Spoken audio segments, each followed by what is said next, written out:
The knife came down so fast that Levi Morgan barely had time to turn before it buried itself in the wooden post beside his ear, quivering there like a living thing. He stood very still. Sawdust and salt air, the smell of the harbor behind him, the smell of hot iron cooling somewhere in his forge. He had been reaching for a freshly finished blade to hang it on the display rack outside his shop, when the crowd on the harbor road had parted, and the orc woman had come through it like a ship's prow cuts water clean, inevitable, and utterly unconcerned with anything in her path. She had not thrown the knife at him. She had thrown it at the man behind him, the one who had been raising a loaded crossbow at the back of Levi's head. He understood that now, a half-second too late for it to have been useful knowledge. The man with the crossbow was sitting on the ground holding his wrist, the weapon kicked clear of him by a green-skinned boot, the bolt buried somewhere in the dock mud harmless. The orc woman turned to look at Levi with amber eyes the color of fire-lit whiskey. "You are the bladesmith," she said. It was not a question. He swallowed. She was, without question, the most striking person he had ever seen standing in the road outside his shop. She stood well over 6 feet, built with the particular density of someone who had trained her body the way a smith trains steel, with repeated patient force. Her tusks curved upward from a full lower lip, short and pale as carved ivory, more elegant than menacing up close. She wore fitted traveling leathers in dark brown, a bodice that laced tight from hip to chest over a long-sleeved shirt of deep rust red, both pieces worn smooth from real use and shaped perfectly to her frame. A short blade rode her left hip. Her dark hair was pulled back in a long tail, practical and unadorned, and there were faint ritual marks on the backs of her hands in ink or dye old patterns, almost like a map. "Yes," Levi said carefully, "I am the bladesmith." "Good," she said, and pulled his knife out of the post beside his ear with one clean tug, examined the blade for a single moment with what he could only describe as professional approval, and held it out to him hilt first. "I need you. Come inside." He looked at the man on the ground who was already crawling away. He looked at the knife in her hand. He looked at her face, which was entirely serious and entirely unhurried. He took the knife. He opened the door. He went inside. Her name, she told him, was Rasha Darkwolf. She said it as if she expected it to mean something to him, and when it did not she recalibrated almost imperceptibly, the way a traitor does when the exchange rate is different than expected. "You do not follow the war news," she said, looking around his forge with the same careful appraisal she'd given the blade. "I follow steel," Levi said, "and the tides since the harbor brings my ore." He leaned against his workbench, arms crossed, watching her move through his space. She touched nothing she didn't need to, but she looked at everything. "Why were those men trying to put a bolt in my back?" "Because you were given a commission 3 weeks ago," she said. "A set of 12 matched blades. Merchant house crest on the ricasso. You forged them." "I did. The man who commissioned them is a traitor." She said it with the flat certainty of someone reading a name off a grave marker. "He is selling information about the Thornwall garrison to the Southern Confederation. The blades were a gift to a Southern general. Your name is on the crest because you signed your work, which is honest but, right now, inconvenient. The people who want him found think you may be his contact." Levi felt the hair stand on his arms. "I am not anyone's contact. He paid me. I forged." "I know." She turned from a rack of unfinished pommels and looked at him directly. Those amber eyes were steady and clear. "I have been tracking him for 2 months. I know every name he has dealt with. You are not one of them, but the garrison commander does not know that. He has your name and a warrant, and 2 of those 3 men in the road were his. And the third was the traitor's own man. He did not want you telling the garrison what you remember about the commission." She paused. "He would have preferred you dead and silent." Levi was quiet for a moment. He could hear the harbor outside, the creak of rigging, the cry of gulls, someone unloading barrels with cheerful profanity. He had lived in Kethport for 7 years. He had built this forge with his own hands on a lot he'd paid for honestly. He had no debts, no family, and no enemies that he knew of until this afternoon. "Who are you?" he asked. "Exactly." I am a ranger contracted by the Thornwall Garrison Command to find this man before he sells them out completely. My authority is a sealed letter from Garrison Commander Holt. She said it flatly, without pride or apology. I work alone, usually, but I need to move the evidence I have gathered to a fort called Greyhollow, which is 60 miles up the coast. The original messenger was intercepted. I cannot use the garrison's own riders because the traitor is inside the garrison. That is how he gets his information. He will intercept anyone in uniform. She looked at him steadily. You have a wagon and a reputation as a man who travels the coast road to buy ore. No one will stop a bladesmith making a supply run. You want to hide in my wagon. I want to ride beside you openly and let anyone watching think I am a hired guard. She paused, and something moved in her expression, not quite humor, not quite apology. It would help if you did not look terrified every time you look at me. I don't look terrified, he said with dignity. You do, she said. A little. He looked at the knife in his hand, the one she had pulled from the post. It was a good blade. He'd made it himself, a short utility piece with a rosewood handle and a clean, full taper. He had been going to price it at 3 silver in the market. What happens to me when this is done, he said. The warrant. Once the evidence reaches Commander Holt's hands and the traitor is named, your commission is evidence of his spending, not your guilt. The warrant dies. And if something goes wrong on the road, then probably neither of us reaches Greyhollow, she said simply. He set the knife down on the workbench. He looked at the forge, banked and quiet. He thought about the bolt that had been aimed at the back of his head, and the man crawling away in the road, and the fact that doing nothing was not actually a safe option when someone already wanted him dead. All right, he said. I'll need tonight to pack the wagon. We leave before dawn. She nodded once, as if this had always been the plan and he had simply caught up to it. What is your name? She asked. Your full name. The garrison letter names you only as the Kethport bladesmith. He blinked. It was such a plain question after everything else that it caught him sideways. Levi, he said. Levi Morgan. She turned that over. She said it softly under her breath, the way someone tests the edge of a new word. Levi. Then again, slightly different in emphasis, feeling the syllables. Levi Morgan. And then a third time, a fraction quieter, as if she were committing it to memory the way she might learn the words of a song, the pitch and the weight of it, the way it fit the shape of her mouth. Levi Morgan. He stared at her. She met his eyes and did not look away or look embarrassed. I wanted to know it properly, she said. Names matter. Something in his chest did a slow, strange thing that he could not explain and did not try to. Right, he said. They do. He cleared his throat. There's a room above the forge if you need to sleep.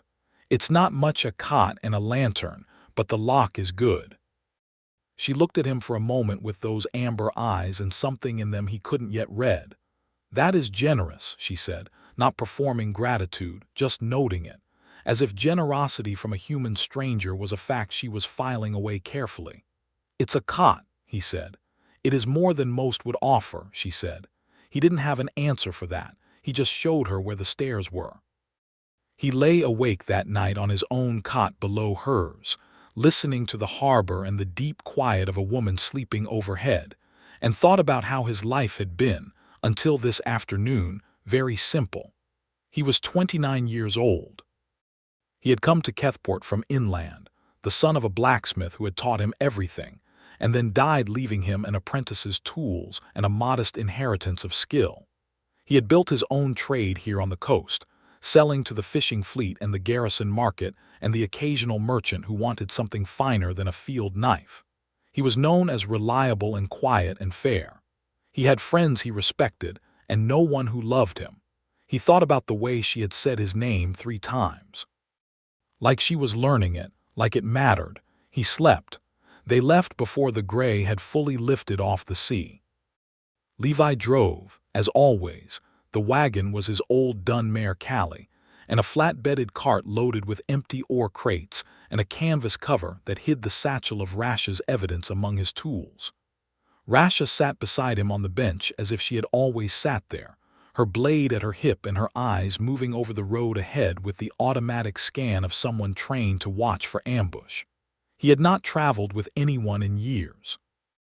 He was aware of the space she occupied beside him, not intrusively, not uncomfortably, but solidly, the way a person is aware of a fire burning well.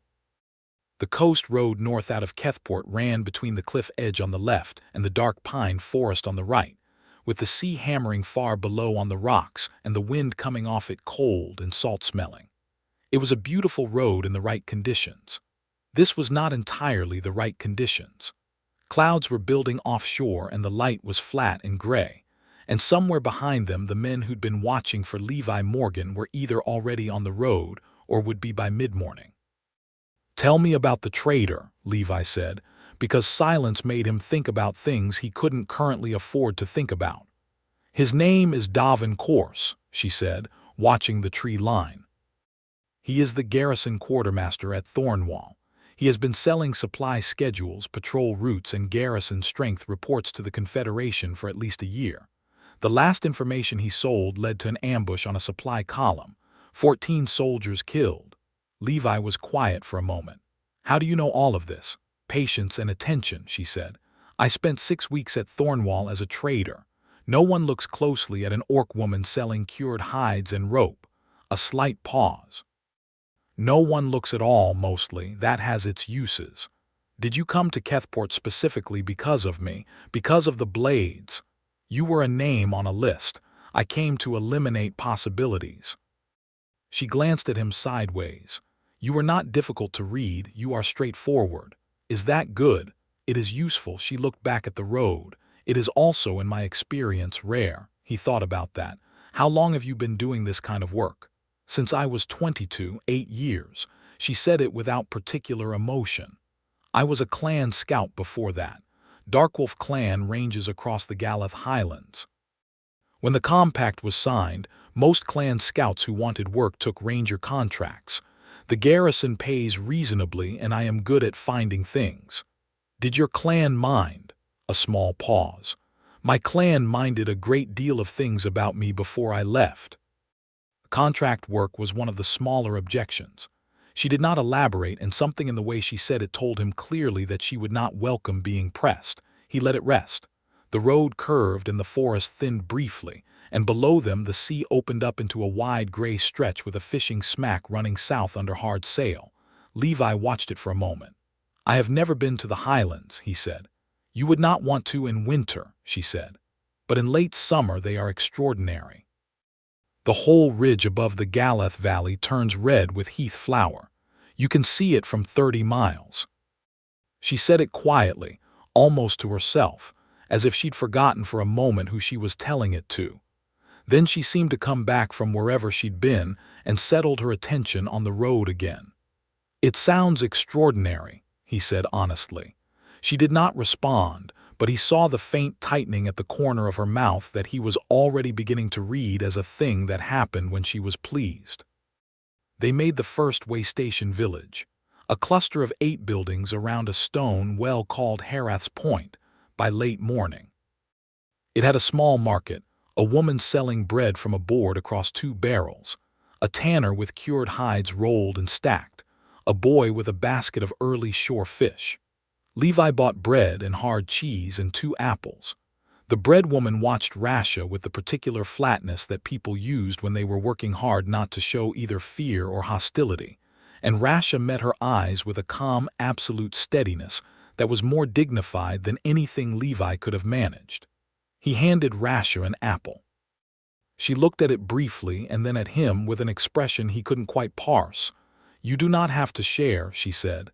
"There are 2 apples," he said reasonably. "I have 1, you have 1. She took it, she bit into it, she chewed and looked at the sea. "Course's man who was in the road yesterday," she said. "He will have reported to Course by last night. Course knows I am moving. He does not know with whom or on what road, but there are only 3 routes north. He will have people watching all 3.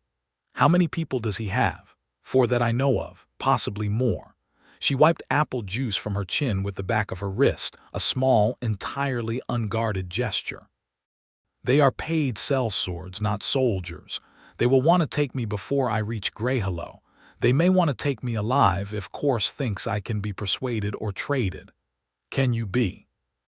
She looked at him with something very close to amusement. No. Good, he said. She studied him for a moment. You are taking this very calmly.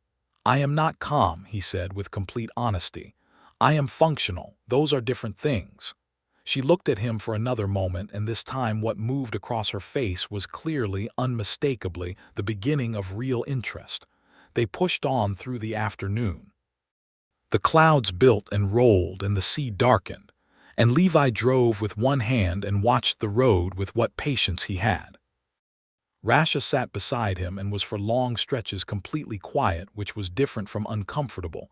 It was the quiet of someone who genuinely did not feel compelled to fill air with noise, and he found, somewhat to his own surprise, that he liked it. Around mid-afternoon she said abruptly, "You said earlier that you follow steel and tides." He'd almost forgotten saying it. "Yes." "What does that mean, exactly?" He considered. "I mean that the work is the thing, forging. The logic of it, you take something raw and you put it through fire and pressure, and you find out what it can become. I like the clarity of that. Either the blade holds or it does not. There's no arguing with it." Orc Smiths say something similar, she said. In the old tongue, the word for a honest thing, something that is exactly what it claims to be, no more and no less, it shares a root with the word for forged steel. "What is the word?" She said it. A compound sound in the back of the throat, two syllables that somehow meant both things at once. "That is a good word," he said. "Yes." She looked at him with something evaluating. "You are that word. Probably you have been all your life and did not have a word for it." He felt heat along the back of his neck that had nothing to do with the forge he'd left behind. "I don't know what I've been," he said. "Mostly just working." "Working honestly is not a small thing," she said. "Most people spend energy on pretense. You do not appear to." He thought about saying something deflecting and decided against it. "No," he agreed. "I never saw the point." She nodded, a small, decisive thing, as if this confirmed a thing she'd already suspected. The way station inn at Farron's Crossing was a 2-story stone building that sat on the cliff above a natural harbor notch, where a few fishing boats rode at their lines in the growing chop. Levi took the room at the end of the upstairs hall. It had 2 narrow beds and 1 window with thick shutters. The innkeeper had given Rasha the look. Levi had seen it at the bread stall too, and on the road from 2 riders going south who'd slowed and stared before moving on. He knew that look. It had the texture of something old and unreasoning, and it made his jaw set. When the innkeeper had turned away to find the room key, Levi had said clearly, without raising his voice, "She is my contractor. She goes where I go. If that is a problem, you should say so now, and I will take my business to the inn at Longcliff." The innkeeper, who knew the quality of Levi Morgan's custom, found the key quickly. In the room, Rasha set her blade and her satchel down and turned to look at him. She had been silent all through the exchange at the desk. "You did not need to do that," she said. "I know. Most would not have. I know that too." She was quiet for a moment, studying him with that amber gaze that he was already learning to meet straight on. "Why?" he shrugged. "Because you saved my life this morning, because you are working a dangerous job honestly, because I don't like the look and it costs me nothing to say something." He pulled off his traveling coat. "Take either bed. I'm going to see if the kitchen has stew." He was almost at the door when she said quietly, "Levi." He stopped and turned. She was standing in the middle of the room, her hands loose at her sides, looking at him with an expression he hadn't seen on her yet. Something had come down from behind her composure, or some part of it had briefly. "Thank you," she said, not performing it, not offering it as transaction, just the plain thing. "You are welcome," he said just as plainly. He went and got the stew. He got 2 bowls. He did not sleep much that night, not from fear, though the fear was real and present. He lay in the narrow bed and listened to her breathe in the other one, and thought about the way she'd said his name 3 times in the forge, each repetition slower and more settled, as if she were pressing it carefully into a place she'd save it. He thought about what it meant to be seen clearly, not romanticized, not dismissed, just seen, by a person whose sight was evidently very sharp. He thought that he had been alone in Kethport for 7 years in a way that had felt, until yesterday, simply like the texture of his life. Not painful, just the way things were. He had not known it was lonely exactly until this afternoon when the loneliness had unexpectedly become visible by contrast. He closed his eyes and told himself firmly to sleep. The morning was clear and cold. The storm that had been building offshore had tracked north instead, and the coast road was washed clean and glittering, the sea below it an extraordinary deep green. Rasha was already awake and had gone down to water Callie before he reached the stable, which he discovered when he arrived to find his mare looking pleased with herself, and Rasha checking the harness with the practiced ease of someone who had worked horses before. "You know draft harness," he said. "I know most useful things," she said, without apparent pride. "Clan life makes generalists." She ran a hand down the traces and nodded, satisfied. "The left breeching needs replacing before this trip is done. It will hold today, probably, not a second day. There is a saddler in Millhaven," he said. "That is about 16 miles. Then we go to Millhaven first." The morning's ride was easier than yesterday. The air was brilliant and the road good, and they talked more freely, less carefully, as if some first careful negotiation had concluded in the night and they could now speak more simply. She told him about ranger work, the months of patient intelligence gathering, the cold camps in rain, the particular mathematics of moving through a town where you were conspicuous and could not hide, only control. He told her about forging, the specific stages of working a high-quality blade, the way the metal spoke in color changes through the heat, the feeling when a piece came out right. "I would like to watch you work sometime," she said. And then, with a self-awareness that surprised him, she added, "If that is not strange to say." "It is not strange," he said. "Come back to Kethport when this is done and you can work the bellows." She gave him a look that he now knew meant she was trying not to smile. "I am a ranger." "You can be a ranger and work bellows. The two are not exclusive. The garrison might object to their contracted agent spending time at a forge." "The garrison," he said, "can explain that objection to me in person." This time she did smile. It was a full thing, unexpected and complete, and it showed her tusks and her good strong teeth and made her eyes crinkle at the outer corners, and it hit him somewhere in the chest like a well-placed hammer on a starting billet with productive force. He looked back at the road before he stared. Millhaven was the largest settlement between Kethport and Greyhollow, not quite a town, but more than a village. A harbor community of perhaps 400 people with a proper market street, and a stone quay, and 3 working inns.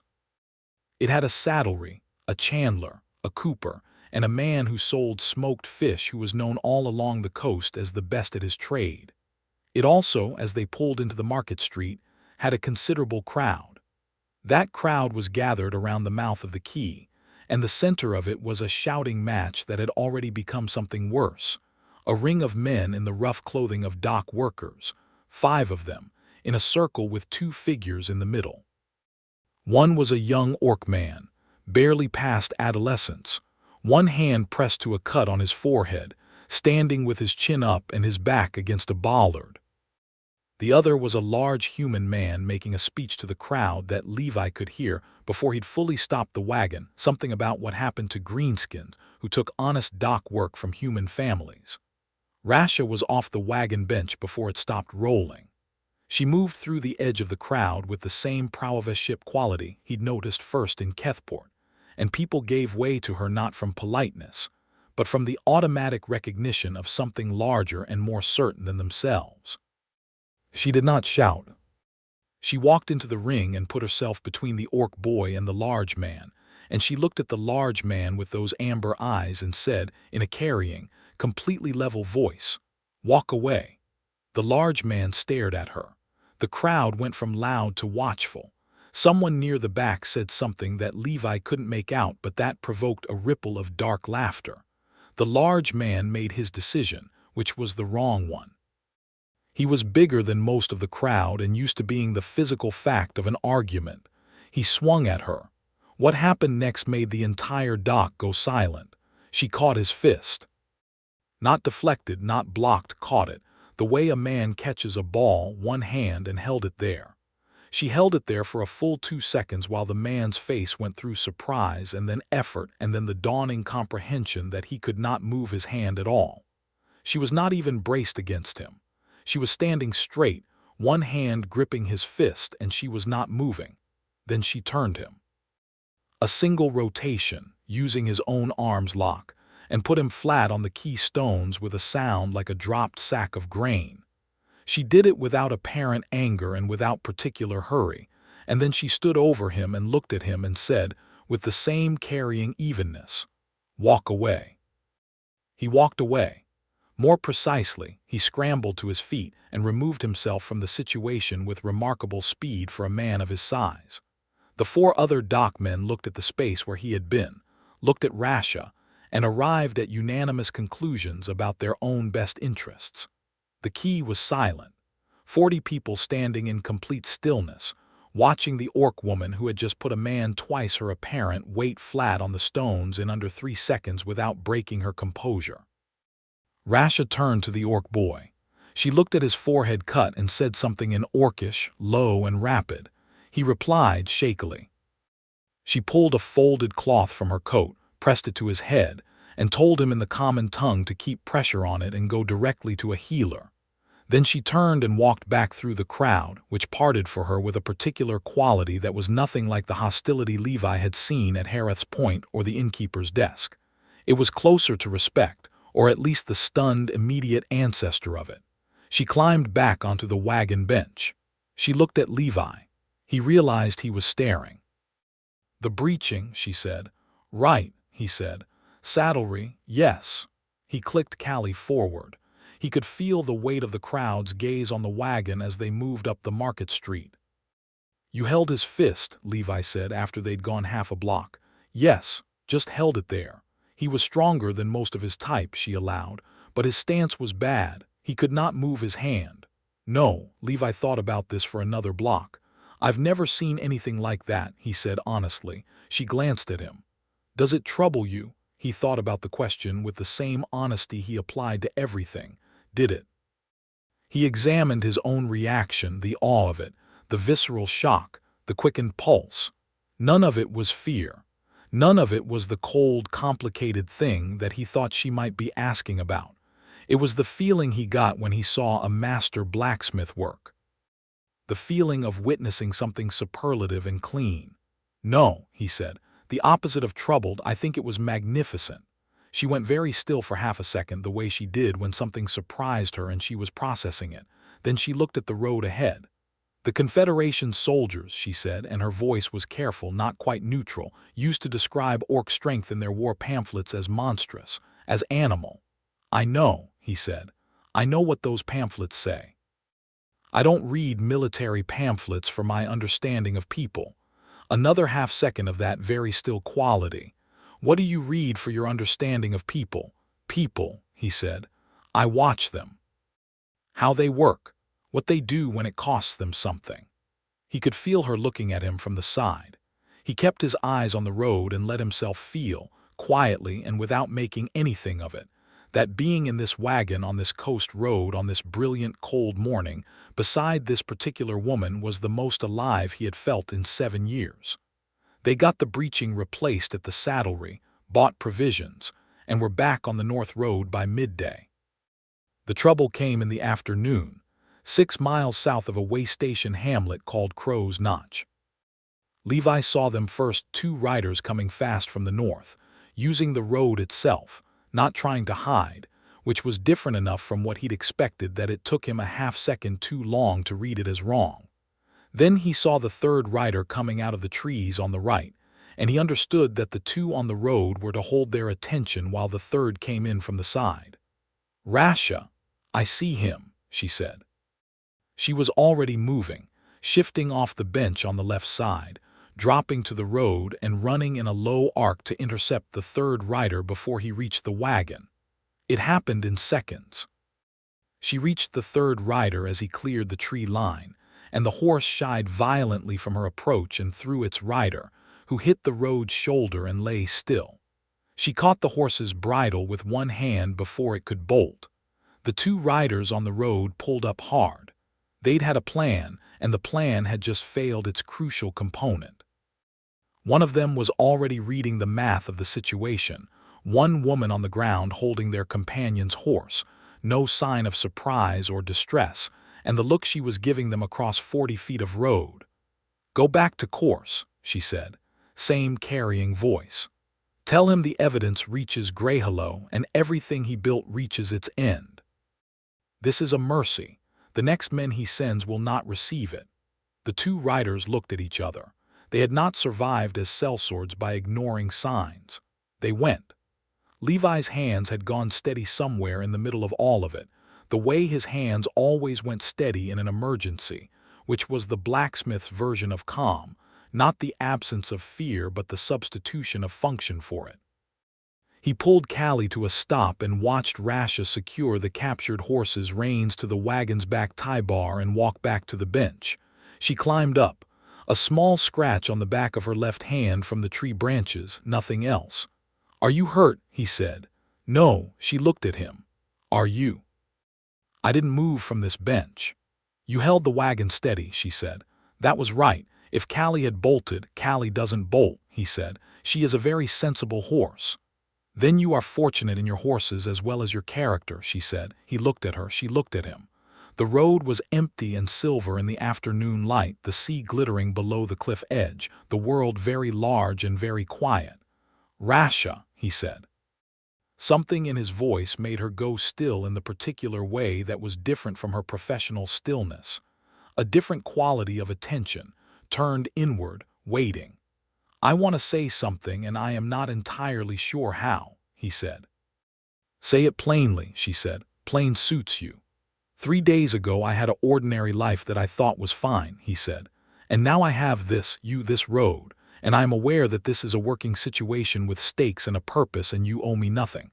But I find that I am very glad you came through my door, and I am not just talking about the crossbow." He paused. "I'm terrible at this." She was quiet for a long moment. The wagon was still, Callie shifting her weight with a patient creak of harness. "You are not terrible at it," she said. "You are accurate, which is different." She looked at her hands in her lap, at the ink marks on the backs of them, those patterns like a map. In Darkwolf clan, when a ranger returns from a long contract, the clan elder asks them what they found. Not what they accomplished, what they found. She looked up at him. "I find that I have been alone for a long time in ways I did not describe as loneliness because I had a function. And I find that sitting in this wagon with you is the first time in recent memory that I feel." She stopped. "What?" he said quietly. "Like a person instead of a tool," she said. He reached over and put his hand over hers on top of those ink-mapped marks. He did not grip, did not claim, just covered her hand with his, warmth for warmth. She looked at his hand on hers for a moment. Then she turned her hand over and held his. "We should keep moving," she said. "Yes," he agreed. Neither of them moved for another moment. Then she squeezed his hand once, a small, definite thing, and let go, and he clicked Callie forward, and they moved north on the bright coast road with the sea below them and the horizon ahead. They made Crow's Notch by evening and slept without incident. And in the morning the road north opened into wider country, the coast expanding into low headlands covered in yellow gorse, and the occasional standing stone that marked old boundary lines no one had cared about for 3 generations. The waystation house at Crow's Notch had one suspicious woman who ran it, and 4 honest fishermen who paid it no mind. And Rasha and Levi ate their supper in the common room without incident, and talked for 3 hours about everything from the geology of the Galath Highlands, to the specific properties of different ore grades, to the question of whether the compact would hold another generation, which Rasha thought it would not and Levi thought it might. And by the end, they were arguing in the cheerful technical way of 2 people who genuinely respect each other's thinking. It was the best conversation he had ever had. He went to bed aware that he was in serious trouble and quite happy about it. The next morning, between Crow's Notch and the last way station before Greyhollow, Rasha told him about her clan. She did not volunteer it. He asked, carefully, whether she had family in the Highlands, and she was quiet for long enough that he was ready to let it go when she began.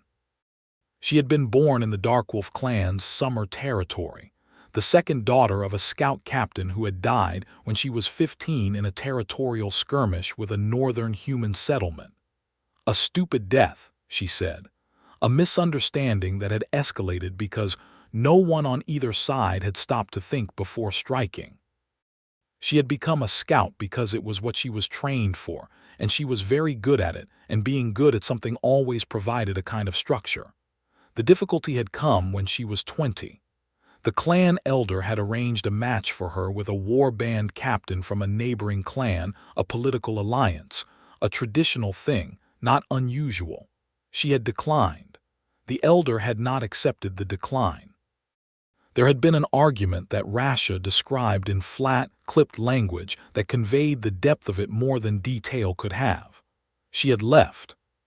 She had taken her blades and her scout's kit and her name, which was hers and had always been hers, and she had taken a garrison contract 6 months later and had not gone back.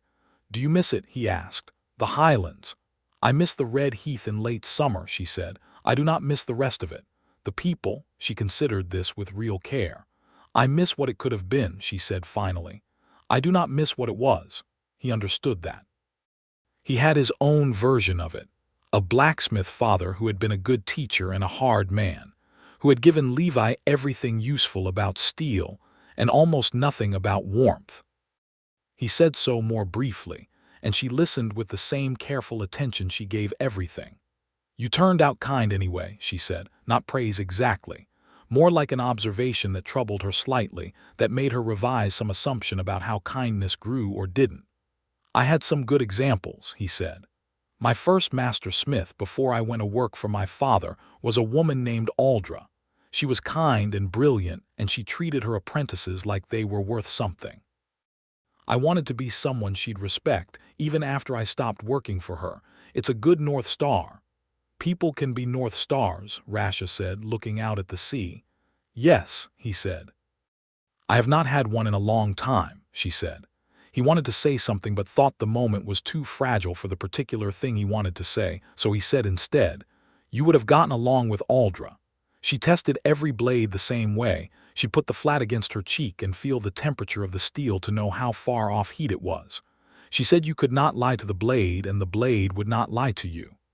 "That is an Orc Smith saying," she said, with something close to wonder. "The phrasing is different, but the meaning is exact." "Maybe it is a Smith saying," he said. "Maybe Smiths are their own country." She looked at him with those amber eyes, and the expression that he had learned over the past 2 days was the fullest form of her warmth. Not a smile exactly, more than a smile, a particular quality of openness that she gave him with a frequency that he thought she probably had not intended at the start. They were 20 miles from Greyhollow now. They both knew it. The distance that had felt like safety was becoming urgency. The trouble they had hoped was past came back before nightfall. They had stopped to rest Callie at a place where the road widened near an old fishing shelter, a rough stone structure used by overnight fishermen in bad weather. Levi had gone to check the wheel hubs while Rasha stood on the cliff edge watching the sea when the 2 men came out of the shelter. They were not the same men from the road yesterday. These were professional by the way they moved and spaced themselves, one at each side of the road, covering angles. One had a crossbow leveled. The other had a short sword and the flat eyes of someone who had done this before and did not particularly mind it. "The satchel," the flat-eyed one said. "Put it on the ground and step away, and no one needs to have a bad evening." Levi stood between the wagon and the man with the crossbow. The angle was not good. He did not have a weapon drawn. His utility knife was at his hip, but he had not reached for it, because reaching for it was a fast way to get a bolt. "We are carrying smithing tools and provision stores," he said, without expression, buying seconds. "There is no satchel." "The green woman's bag," the flat-eyed one said. "Under the canvas in the wagon bed." Course described it very well. Rasha was at the cliff edge, 7 feet behind the second man, and she had not moved when the men emerged, which meant she was thinking. He trusted that. He looked at the flat-eyed man and kept his eyes on him and his voice steady. "The garrison commander at Greyhollow knows this delivery is coming," Levi said. "That is 6 more miles. If this evidence doesn't arrive, investigators will come back along this road." "Evidence that doesn't exist doesn't need investigators," the flat-eyed man said pleasantly. "The satchel, please, or my partner puts a bolt in you and we take it off the wagon ourselves." A sound behind the second man, a single footstep, then nothing. Then the second man went sideways at speed with a sound of impact, and the crossbow went off into the sky, and the bolt went harmlessly into the clouds above the cliff edge. Rasha had crossed 7 feet in silence and taken the crossbowman off his feet with something that looked from the front like a firm suggestion, but resulted in the man lying unconscious with his face in the road. The flat-eyed man turned, and in that turning showed Levi his back for 1 second. One was enough. Levi moved, not heroically, not with skill, with simple determination, putting his shoulder into the man's back and wrapping his arms around him to pin the sword arm. It was not elegant. The man was larger than him, and Levi was running on pure forward momentum and the specific stubbornness of someone who has decided an outcome and will not be argued out of it. They went down together. Rasha was there before they hit the ground, and when they hit it, the flat-eyed man's sword was in her hand and he was pinned by her knee on his back, staring up at her with the first genuine fear Levi had seen on him. "Course," she said. "Where is he now?" the flat-eyed man told her. Course had left Thornwall 2 days ago. He'd known by then that his cover was breaking. He was running south, possibly to take a ship from Kethport or one of the smaller coves south of it. Rasha looked at Levi over the man on the ground. "He is running for the sea. If he reaches a ship, he's gone," Levi said, standing up and brushing road dirt from his coat. "Yes." Her jaw was set. The amber eyes were very steady. "We need to reach Greyhollow, deliver the evidence, and get a word ahead to the harbor master at Kethport to hold any outbound vessels. Can you draft the harbor master's letter?" "I know him," Levi said. "He will listen to me. Then let us move." They tied the 2 sellswords with the wagon's spare rope, left them in the fishing shelter with water and the knowledge that the garrison would collect them, and pushed Callie hard for the last 20 miles to Greyhollow. They arrived in the last pale light of afternoon, with the fort rising against the sky on a headland above the harbor, its garrison flag a dark snap of color in the high wind. The gates were manned, the guards were skeptical, and then the sealed letter from Commander Holt's own hand changed the conversation completely. They were taken inside. Commander Holt was a short, broad-shouldered woman of 50 with a face like weathered oak and the eyes of someone who had spent a lifetime reading people under pressure. She read the evidence satchel's contents for 20 minutes in complete silence while Levi and Rasha stood before her desk. When she looked up, she looked at Rasha first. "This is enough," she said. More than enough. She looked at Levi. "And your name has been cleared of the Commission Association since this morning. I received a deposition from a merchant who dealt with Course directly that establishes the blades as his purchase. The warrant was voided." She set down the papers. "You have both done significant service. Course is running," Rasha said. "He left Thornwall 2 days ago. He will try for a ship out of Kethport or a cove near it." Holt was already reaching for a dispatch sheet. "I'll send riders south within the hour." She looked at Rasha steadily. "I'd like you to go back with them. You know his methods and his likely contacts better than any rider I have."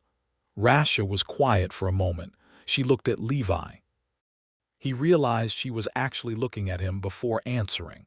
Not for permission. She was not a woman who needed permission. But she was checking, including him in the consideration. It was a small thing and an enormous thing at the same time. "I go back to Kethport," she said to Holt. "The bladesmith knows the harbor master and can get us clearance to move quickly on the docks. We go together." Holt looked between them and, with the equanimity of a garrison commander who had seen many things, simply nodded. They were back on the South Road by nightfall, this time with 3 garrison riders for company and a dispatch letter to the harbor master in Levi's coat. They rode harder than the wagon, and Rasha rode the captured horse from the road ambush, which had turned out to be a fine, strong animal that suited her perfectly. She rode with an ease that was almost conversational, the horse settled and confident under her, and Levi on Callie kept pace beside her. It took a night and most of a day to reach the territory south of Kethport. The garrison riders split at the crossroads, going to the harbor master's residence directly, and Rasha and Levi rode into Kethport from the south road, coming down through the fishing quarter along the harbor front. The harbor was busy in the afternoon, boats unloading, fishmongers at their boards, nets being stretched to dry. Levi knew this ground as well as his own forge, every slip and dock, and the name of every boat captain who worked out of it. He pulled Callie to a stop at the head of the main quay and looked at the harbor with the methodical attention of someone looking for a thing that doesn't want to be found. 3 vessels with deep water capacity, he said, thinking aloud.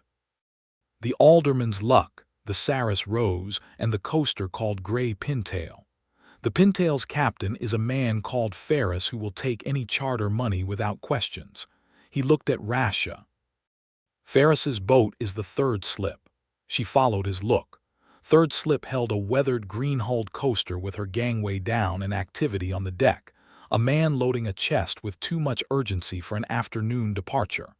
The man with the chest, she said. It was coarse. It had to be coarse. Everything about the way the man moved had the particular compressed spring tension of someone who believes they are running out of time.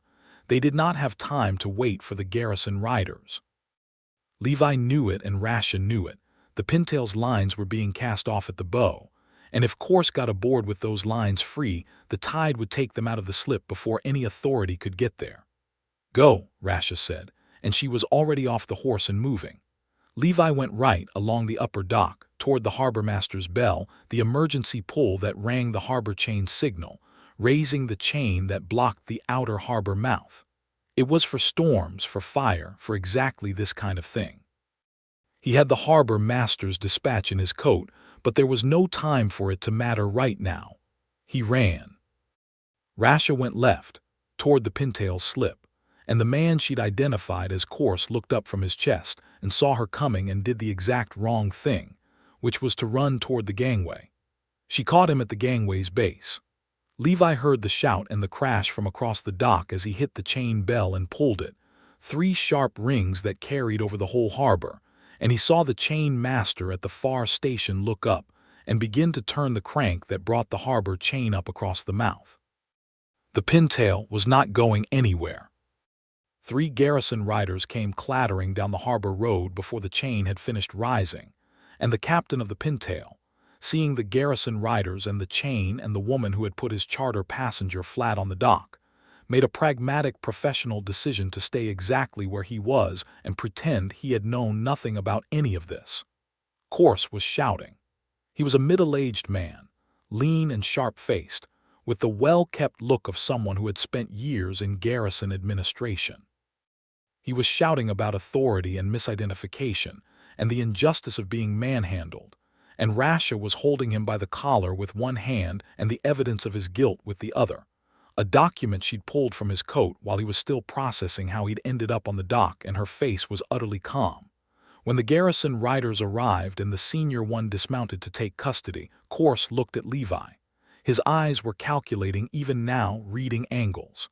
"The bladesmith," he said. "You. I'll name you as party to this. I'll tell them the blades were a coded order that you—" "The warrant was voided this morning by Commander Holt," Levi said. "She has the deposition.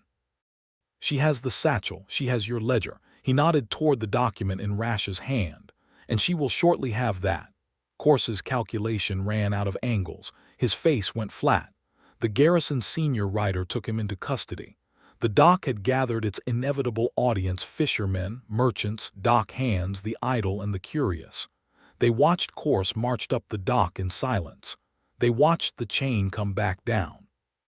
They watched Rasha hand the document to the garrison rider and stand in the middle of the dock in the late afternoon light, entirely still, entirely herself.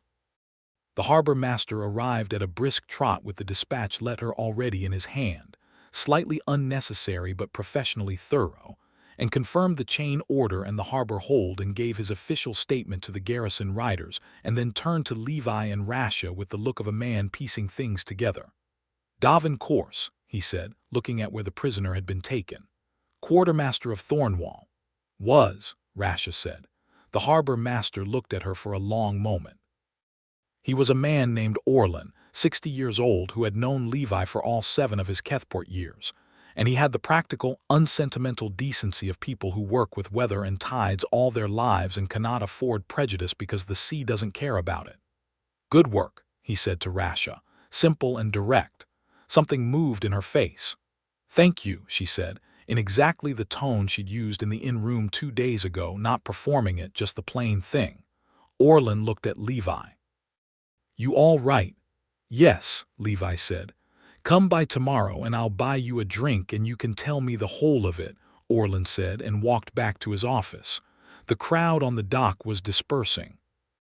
The afternoon light was gold and long on the harbor water, the boats swaying in their slips, gulls riding the updraft off the cliff beyond the quay. The whole of Kethport was carrying on as it always did, and the disaster that had almost swallowed them had been folded up and handed to the garrison, and the world had moved on with its usual momentum. Rasha was standing at the edge of the dock, looking at the harbor. Levi came to stand beside her.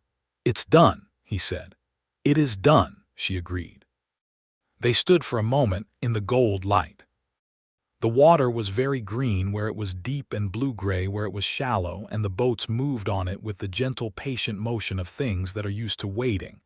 "You'll have a report to write," he said, "for Holt." "Yes, and a rider to dispatch confirming the capture." She paused. "And then my contract for this work is complete." He felt the shape of what she was not saying. "What comes next?" She turned to look at him. Amber eyes in the gold light, the ink marks on her hands, the worn traveling leathers that had been through 2 days of road and weather and still looked entirely right on her. She looked like herself completely, exactly, without apology. "I was contracted for this mission," she said carefully. "The contract ends. There are other contracts, there are always other missions." She looked at him with a steadiness that had something complicated behind it, something she was being deliberate about. "But I find that I am not in a hurry to leave Kethport. The cot above my forge is still available," he said. His voice was careful too, as careful as hers. "It is a very small cot," she said. "I was thinking of buying a real bed," he said. "For the upper room if I had reason to." She looked at him, he looked at her. The harbor went on being itself. The gulls went on riding the air, and the gold afternoon light went on falling on all of it, as if this particular moment on this particular dock were unremarkable in every way except that it was the most important moment Levi Morgan had experienced in 29 years. "Levi," she said. And there it was again, the sound of his name in her voice, the way she said it. Not 3 times this time. Just once, and with a weight that encompassed everything the 3 times in his forge had meant, and more than that. It held everything, the road and the rain and the fight at the dock, the apple in her hand and his hand over hers, the night he had lain awake and listened to her breathe, and discovered the shape of his own loneliness by its sudden absence. "Yes," he said, not answering a question she'd asked. Answering the one underneath the question, the one they'd been asking each other since the moment she'd said his name in the forge and learned it like a song. She stepped toward him, and he did not step back, and she reached up with one large, warm, ink-marked hand and laid it against the side of his face with a gentleness that was startling from such strength, and then she kissed him. It was not a tentative thing. She was not a tentative person, but it was careful too, careful and very present, and he brought his hands up to her waist and pulled her closer and kissed her back with all the plain, honest determination that was apparently his defining characteristic. And the harbor went on being the harbor and the gold light went on falling, and none of it mattered at all.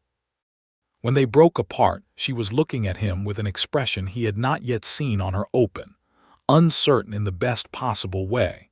as if the solid certainty she carried in everything else had been temporarily overrun by something larger, and she was entirely willing to let it be. "I have been alone for a long time," she said. "So have I," he said. "I am not easy to live with," she said. "I am not built for softness. I take up space. I am much." "You are exactly enough," he said. "You are exactly the right amount." She looked at him for a long, searching moment. "Levi Morgan," she said, and it was not 3 times this time, only once, but with all the depth and certainty of something that has been fully learned and would not be forgotten. It was a name being claimed. His name in her voice, meaning, "This one.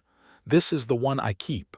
This is the one who sees me and I see him, and we are not doing without each other anymore." "Come on," he said. "Let me show you the forge in daylight. You never got to see it properly." She laughed. It was a full, free sound, nothing careful about it, and it startled the gulls off the dock railing. "You want to show me the forge," she said. "And the room above it," he said, "which will have a proper bed in it by tomorrow." She took his hand. Her hand was large and warm and strong, and she held his the way she held everything she committed to fully, without hedging. They walked off the dock and up through the harbor streets of Kethport in the last of the afternoon gold. And if the people they passed stared or murmured or looked twice, neither of them noticed much. He lit the forge that evening just for the pleasure of it.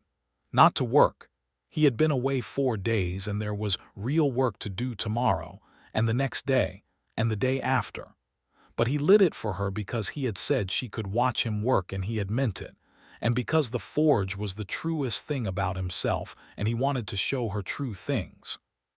She sat on the work stool beside the anvil and watched him move through the preliminary ritual, banking the coals right, testing the heat with his hand above the fire the way his master had taught him, and Aldra after her, checking the draw of the bellows. He was not performing.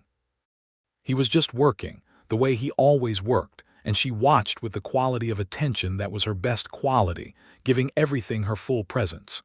He picked up a piece of stock iron, a roughed-out blank he'd been putting off, an order for a belt knife, and slid it into the coals and watched the color begin to change. "The first heat is assessment," he said, not explaining so much as talking the way he talked to himself when he worked. "You are learning what it wants to do. Every piece of metal has a grain, a direction it prefers. You find it or you fight it. Clan scouts say the same about terrain," she said. "You learn the land's direction or you exhaust yourself." "Yes," he said, "exactly that." He worked the metal through its first heat, hammer ringing clean in the stone forge building, spark flying against the dark. Rasha watched the whole of it, the heating, the drawing, the shaping, the quench and the testing, with the same unbroken attention. When he held the finished rough knife shape up in the firelight to check the taper, she stood and came to look at it, close enough that he could feel the warmth of her beside him. "The color when it is right," she said. "That orange there, it is the same color as this forge light." "Yes," he said. "You have to learn to read it. Get it wrong by a few degrees and the metal won't move right. A few degrees more and it becomes brittle. The window is narrow. But inside the window," she said, "it becomes whatever you need it to be." "Inside the window," he agreed, "it becomes exactly what it should be." She looked at him sideways from very close, with the forge light on her face and the amber of her eyes and the particular warmth of someone who has stopped being careful about being warm. "You are talking about steel," she said. "Mostly," he said. She smiled. "Not the restrained version or the startled version. The full one, the one from the morning in the wagon when she'd smiled about the bellows, but deeper than that now, warmer, with nothing held back." He set the knife blank down and turned toward her, and she was already turning toward him, and there was nothing hesitant about either of them. She kissed him the way she did everything, fully, committed, absolutely present, and he kissed her back with the same complete honesty, and the forge burned warm and steady behind them, and the night fell on Kethport harbor outside, and the sea went on forever. They spent a long time in the forge that evening without forging anything more. He did buy the bed. He bought it the next morning, a real one, wide and well-made, from a carpenter on the market street who had known Levi for years, and asked no questions about the dimensions because he was a sensible man.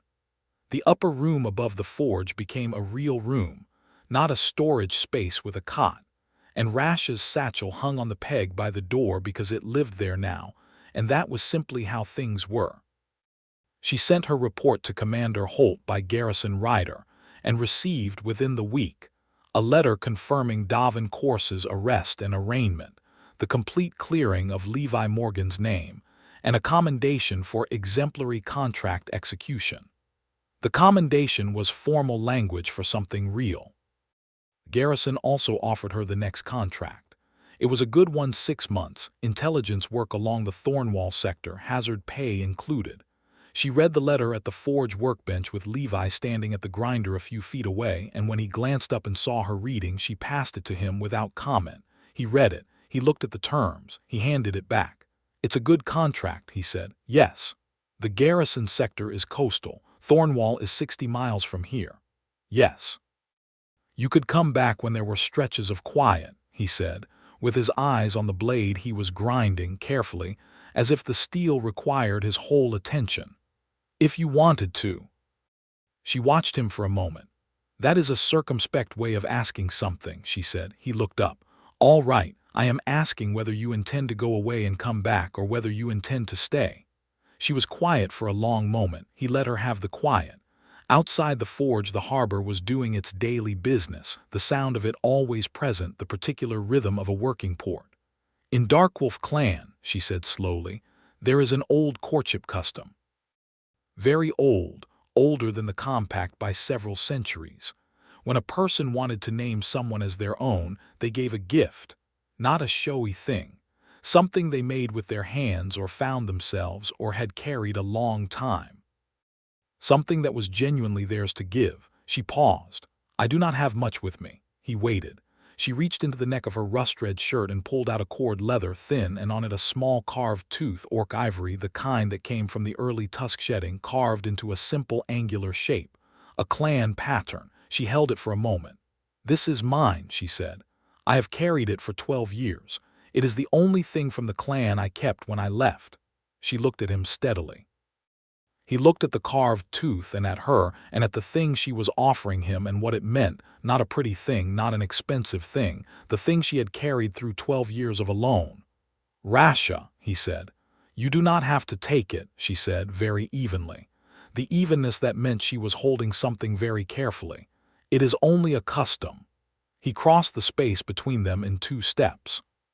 He took the cord from her hand, and she watched him with that wide, completely open expression as he settled it around his own neck and tucked the carved tooth against his chest. "I intend to take the contract," she said, and something in her voice was very different now.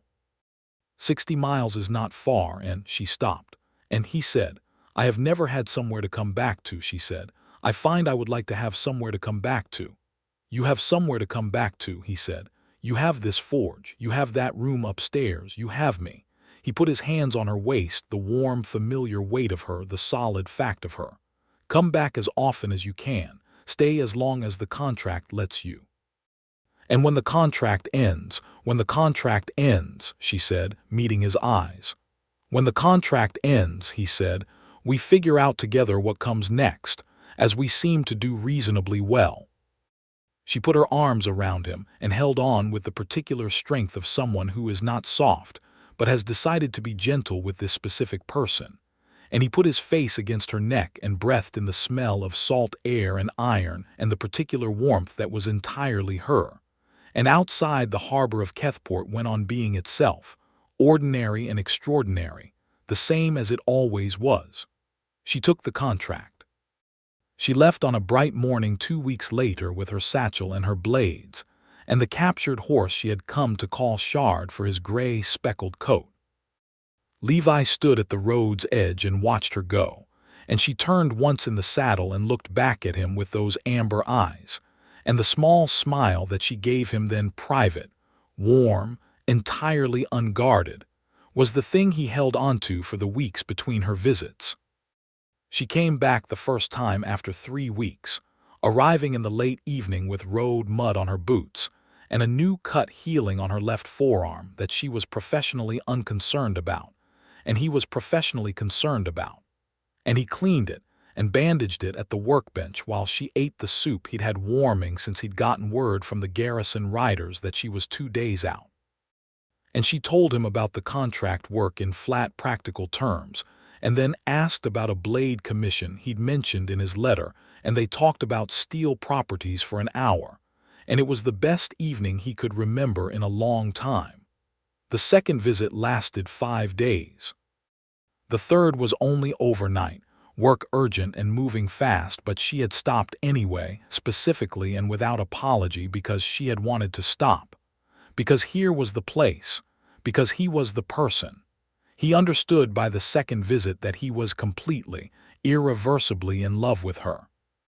Not in the way of an idea or a category, but in the specific, personal, material way of being in love with a particular person.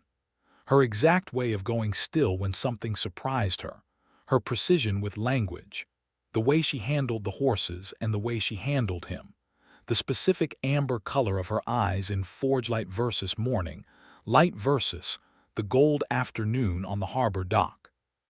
He was in love with Rasha Darkwolf in all of her particular detail, and he was not anxious about it. He wrote her letters between visits. They were honest letters because he was constitutionally incapable of otherwise. He wrote about the forge work and the harbor and the particular way the winter light hit the sea from the cliffs, and sometimes he wrote about her, about what it was like to have her in his life plainly, without decoration. She wrote back. Her letters were careful, economical, and precise, with an occasional sentence that broke through all of that, a single unguarded line about missing the sound of the hammer or the warmth of the forge room, about the way she still said his name sometimes when she was alone, just to hear how it sat. The winter passed. The first frost came and went, and the harbor boats came in from the far water fishing grounds, and the market was loud and busy with the autumn harvest coming down from the farms inland.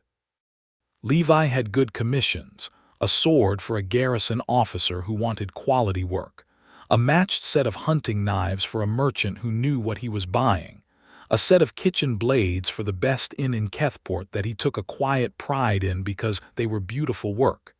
He was known now. His reputation had always been good.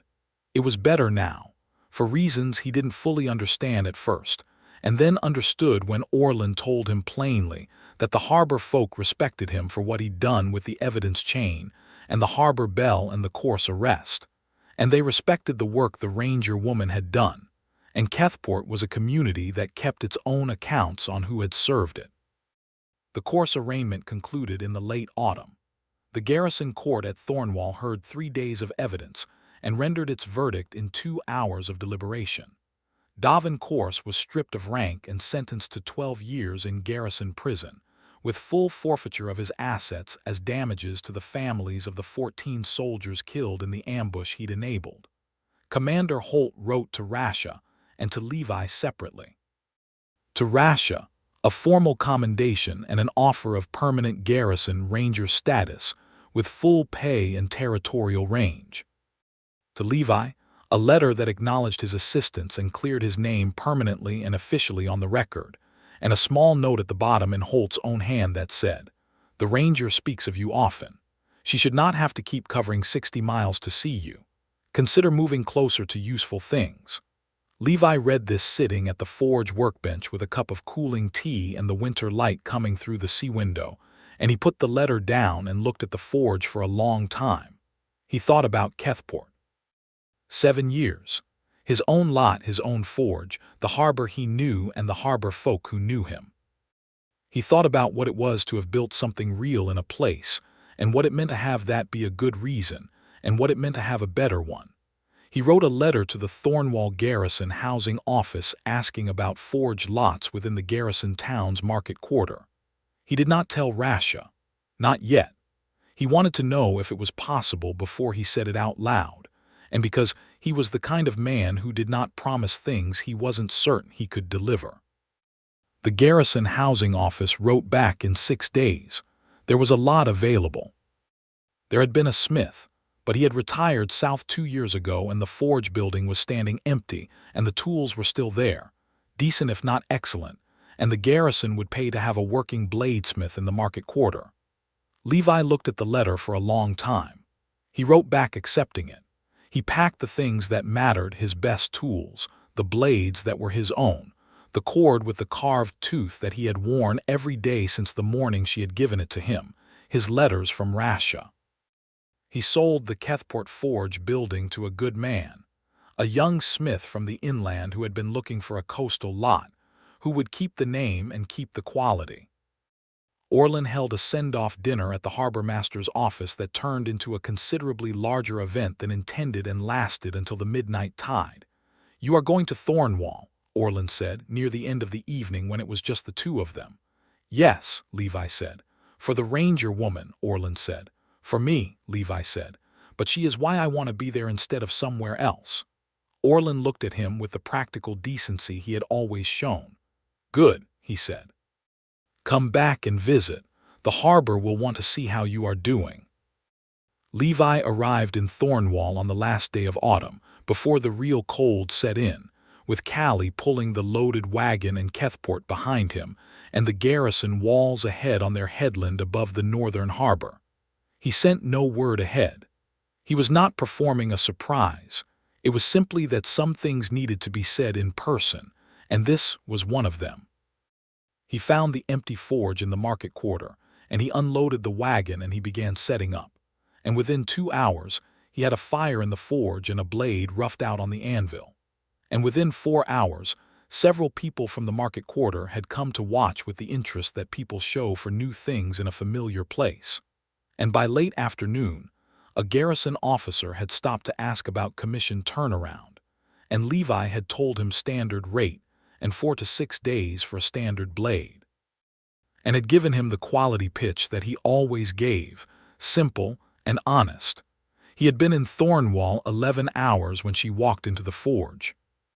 He knew she was there before he saw her. Something changed in the room, a quality of attention, as if the space recognized her arrival. He set down the work he was doing and turned. She was standing in the forge doorway in the late light, still in her traveling leathers from whatever she'd been doing for the garrison that day, her satchel at her hip and her dark hair loose from its travel tail, standing very still with an expression he had never seen on her before. It was not the professional stillness. It was not the assessed warmth. It was the look of someone who has arrived somewhere they did not expect to arrive at and is still in the first seconds of understanding what it means. "You are here," she said. "Yes," he said. "You are here," she said again with a different emphasis, the word here meaning, this town, this forge, this garrison, 60 miles from where you started unasked. "The housing office had a forge lot," he said. "The market quarter needed a smith. I needed," he paused, finding the right word because he was a man who preferred accurate ones. "I needed to stop covering 60 miles too." She came across the forge floor and she kissed him first, before either of them said anything else. And it was different from the dock kiss and the forge kiss, deeper, longer, with the quality of something that had been building through weeks of letters and road miles, and the particular ache of wanting someone who keeps going away and keeps coming back. She held his face in her hands, those large warm hands with the ink map marks, and he held her and kissed her back, and the forge behind them burned with the patient, steady heat of something built to last. When she finally pulled back, she looked at him with those amber eyes, and the expression on her face was everything the closed, careful Rasha Darkwolf had been holding at precise professional distance for years, the whole of it, open and unguarded, given to him completely. "You are completely ridiculous," she said. "You could have told me." "I wanted to tell you in person," he said. "That is extremely like you," she said, not as a complaint. "Is it a problem?" he said. "No," she said. "It is not a problem." She looked around the forge, his tools on the rack, his coals in the box, the half-finished blade on the anvil that was already a recognizable shape. She looked at the carved tooth on its cord around his neck. She looked at him. "You are staying." "I am staying," he said, "permanently. That is generally what staying means." She made a small sound that was either exasperation or something much warmer, and the small sound turned into a real laugh, the full, free kind, the one that startled the gulls, and he smiled at her because it was impossible not to, because hearing her laugh like that was one of the best sounds in the world. "I accepted the permanent garrison contract," she said when she had recovered. "Last week. I was going to tell you in my next letter." "Then we have both made decisions in the same direction without consulting each other," he said. "We are apparently well matched in stubbornness," she said. "Imagine that," he said. She was smiling at him, the full version, completely unguarded, entirely hers. She reached out and straightened the cord of the carved tooth where it sat against his chest, a small, proprietary gesture, as if adjusting something that was hers to adjust. "In Darkwolf clan," she said, in the tone she used when she was telling him something from the old ways, the careful formal tone, "when someone wears the gift, the one who gave it is," she paused. "The word is not quite claimed. The word is more like held. Known, the person who carries the gift is the person who is known." "Then I am known," he said. "Yes," she said, "you are." The amber eyes were very steady, very warm. "And you know me." "I do," he said. "I know you." She stepped into him, not kissing him again, but simply standing close in the warm forge light with his arms around her, her head dropped slightly against the side of his. The two of them standing in the new forge in the garrison town that was now both of their places, both of their home. Outside, the garrison market quarter was winding down its afternoon business, the vendors covering their boards, the garrison riders coming off their day patrol, the harbor below the headland catching the last of the autumn light in long copper strips. The world was going on, as it always went on, and in the middle of it, two people stood in a working forge and held each other with the particular steady warmth of something that had been earned. He thought about the bolt aimed at the back of his head, and the green-skinned hand that had pulled a knife from a post, and amber eyes in morning light, and the sound of his name said 3 times like a song being learned. He thought about apples on a harbor road and a hand held over ink-marked patterns and a carved tooth on a cord. He thought about the full, free laugh that startled the gulls and the way she kissed him with complete conviction, and the letters that came every week with one unguarded line in them like a door left open. He thought, this is what it is, to be chosen, to be known. To be the one that a woman who could choose anyone chooses, not once but over and over, by letter and by road and by walking through a forge door and saying your name like it means, this one. This is the one I keep. The forge burned. The harbor light faded. Rasha Darkwolf stood in the circle of Levi Morgan's arms and was, for the first time in a very long time, exactly where she had decided to be. And Levi Morgan, who had been alone for 7 years and decent all his life, who had built things with honest hands and expected nothing remarkable in return, held the most extraordinary person he had ever met and was, quietly and completely and without reservation, no longer alone at all.